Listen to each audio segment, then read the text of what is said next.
Hey, y'all. As a growing family, my husband and I love game night, especially when it's Wayfair edition. Let's do it. You gotta name as many Wayfair furniture and decor categories as you can. Ready? Go. Sofas, bar stools, beds, ottomans, outdoor seating, bookshelves, kitchen tables, garden sheds, mid-century modern lamps. Time. Nice. You got 9 out of a lot. Not too bad. Keep practicing by visiting wayfair.com, where you can shop every style for every home. Wayfair, every style, every home. That brings us to congruence. Congruence is the pillar that makes the other ones believable. It quietly determines whether the other 3 pillars hold. Congruence is the pillar that answers one foundational question. Can people trust what you say will hold when it matters? And even when it doesn't work out? And when that answer is yes, people don't just feel inspired around you, they feel oriented. So congruence is the trust bridge. Welcome to Paper Napkin Wisdom, where we share pearls of wisdom shared by some of the world's top entrepreneurs, leaders, and difference makers. Here's your host, Govindh Jayaraman. Hi, I'm Govindh Jayaraman, and this is Paper Napkin Wisdom, episode 334 and number 22 in our Edge of the Napkin series. Here's where we slow down things just enough to look at what actually holds, not just what looks good from the outside. So, if you've been with me for the last few episodes, you know we've been exploring something deeper than tactics or tips.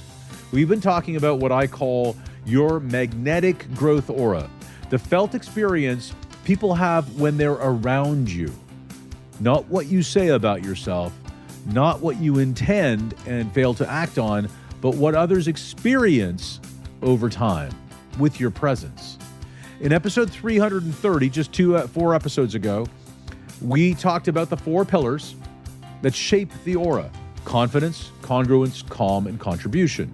In episode 332, we went deep into confidence, not bravado, not force, but a belief that doesn't need to prove itself. Today, we're going to step into the pillar that quietly decides whether any of that can be trusted: congruence.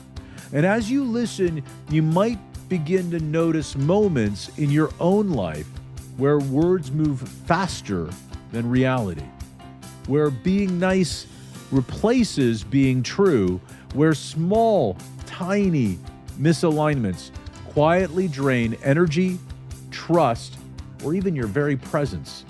This isn't about perfection. This isn't about rigidity. This is definitely not about saying less.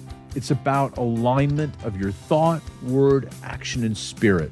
It's about letting what you say, what you do, and who you are start pointing in the same direction, naturally, quietly, reliably.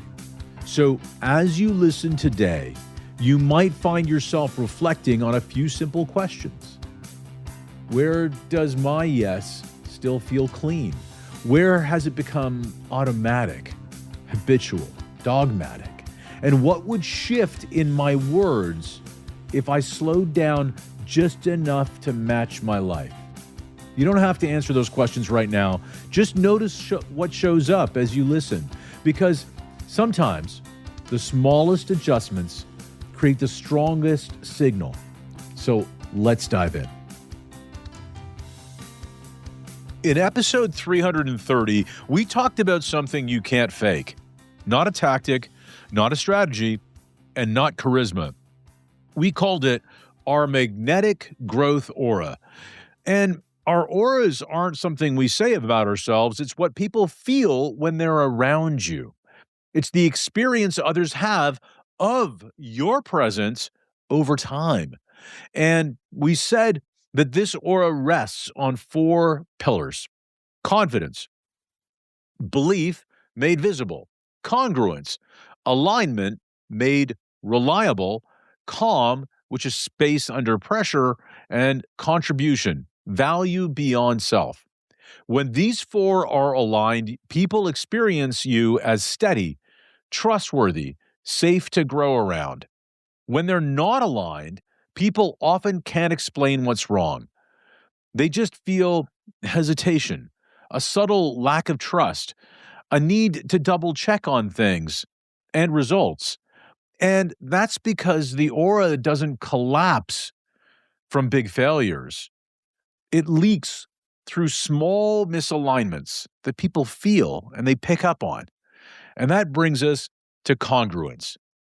Congruence is the pillar that makes the other ones believable.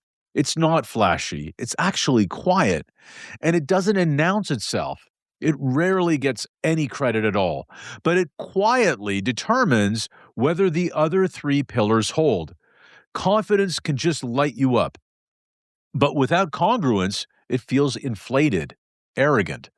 Calm can steady you, but without congruence, it can feel distant or performative or sterile.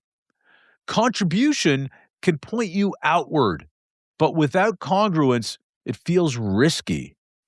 Congruence is the pillar that answers one foundational question. Can people trust what you say will hold when it matters, and even when it doesn't work out? And when that answer is yes, people don't just feel inspired around you, they feel oriented. So, congruence is the trust bridge. Confidence, calm, and contribution each absolutely stand on their own. They each answer something absolutely essential. Confidence answers the private question. Do I believe in myself? Do I trust my instincts?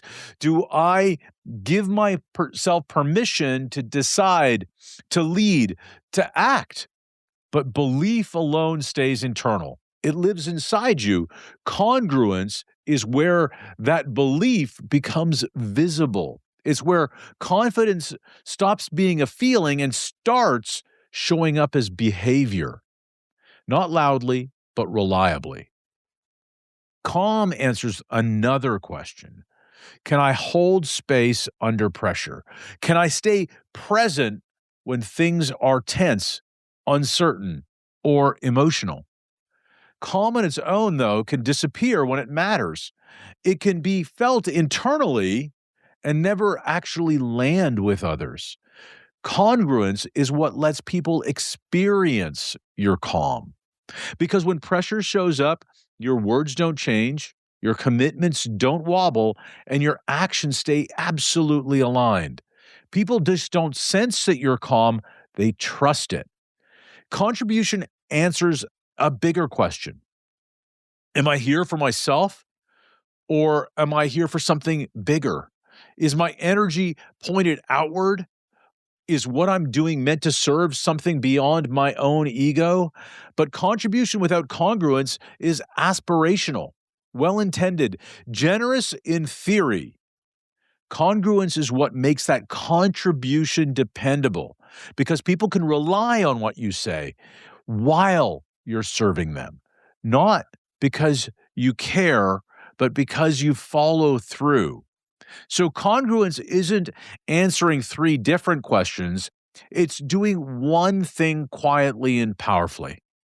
It makes the answers to the other three usable, reliable. Congruence is the trust bridge. And the real question underneath it is, can people structure their expectations, their decisions, and energy around your word, around your commitments? Can they plan based on what you say? Can they relax instead of double checking or reconfirming? Can they move forward without bracing for a change in that direction? And when the answer is yes, your magnetic growth aura stabilizes. And here's where we train incongruence. Most incongruence doesn't happen in high-stakes moments. Actually, it happens in everyday interactions, on sidewalks. And this is something that used to happen to me. Walking down the street, I run into somebody I haven't seen in years, and there's warmth, a smile, a genuine and generous moment of connection. We exchange the highlights and headlines. How are you? How's kids? How's work? How's your family? And then the ritual phrase appears near the end, maybe after an awkward pause, almost automatically. Hey, we should do this again sometime. We should get together. And without thinking, I used to respond, yeah, absolutely, let's do it.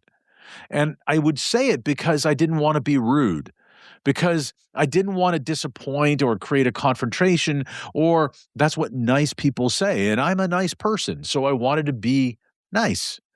But if I'm honest, I already knew the truth. I didn't want to follow up. I won't find time in my calendar. I won't hold or make space for this. Not because I'm a bad person and not because maybe you're a bad person, but because life is full. And this isn't something I actually intend to do.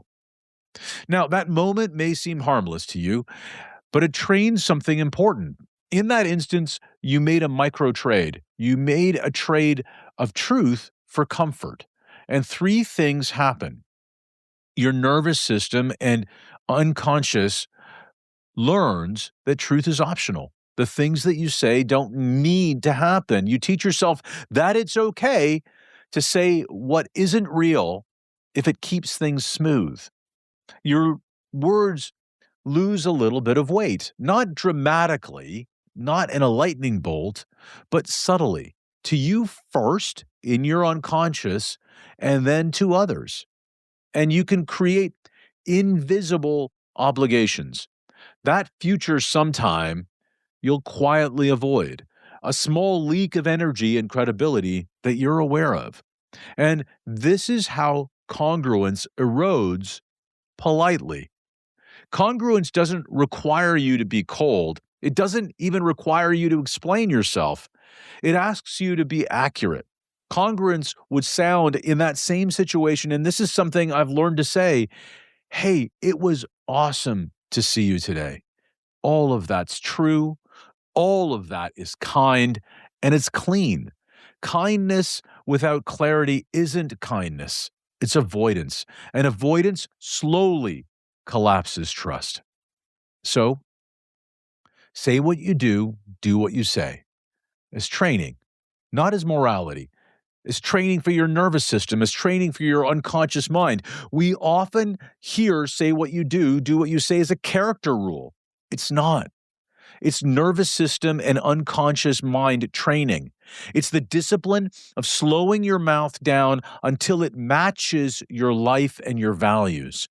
Most incongruence comes from one place, an unwillingness to feel momentary discomfort. So, we soften language. We overpromise or overperform. We say sometime, I'll try, I'm trying, I'll do my best. But every time you say something you don't mean, you create future tension. Congruence asks a hard and simple question. Am I willing to briefly be uncomfortable, to say structurally aligned? Because the cost of incongruence is never zero. You pay later in resentment, exhaustion, broken trust, and diluted presence. Congruence restores trust not through intensity, but through consistency. So here's a story. There was once a teacher who lived in a stone temple built right into the side of a mountain. Every morning, he stood in the central hall and he spoke his teachings. The stone walls echoed his words back to him. He loved that echo. It sounded like certainty, like authority. And over time, he stopped listening to people and started listening only to the sound of his own echo. His students would ask questions, and he would repeat the same phrases. Truth does not change, he'd say. My job is to repeat it. Life outside the temple, however, shifted. People changed and the world evolved. But the echo stayed the same. The teacher was congruent with the routine, but not with reality. This is congruence without confidence, calm, or contribution. No confidence to evolve, no calm to sit with the uncertainty, no contribution beyond preserving his own alignment. It's dogma. It's blind repetition. Now, imagine a different teacher, same principles, same values, but this teacher leaves the hall, listens, lives a little, and adjusts his language without abandoning his core. He trusts truth enough to let it meet the moment, and that's living congruence. Congruence without confidence becomes compliance. Congruence without calm becomes sharp, unkind, brutal honesty. Congruence without contribution becomes self-contained alignment. But with all four pillars together, confidence gives congruence choice and a voice. Calm gives congruence softness and kindness. Contribution gives congruence meaning and purpose. And people relax around you and want to be there. They don't brace, they don't decode, they trust. So here's a few simple practices. Delay the yes if you need to. Let me think about that. Speak in truth units. Say only what you can sustain and repair fast. Alignment restored quickly deepens trust. If something happens and it doesn't work out, own it and realign. And on a napkin, you could try this out. Draw 4 circles: confidence, congruence, calm, and contribution, and ask, where do my words and life stop touching? And that's where the work is. So remember, congruence isn't loud. It doesn't perform, but here's what it makes. Confidence believable, calm receivable, and contribution sustainable.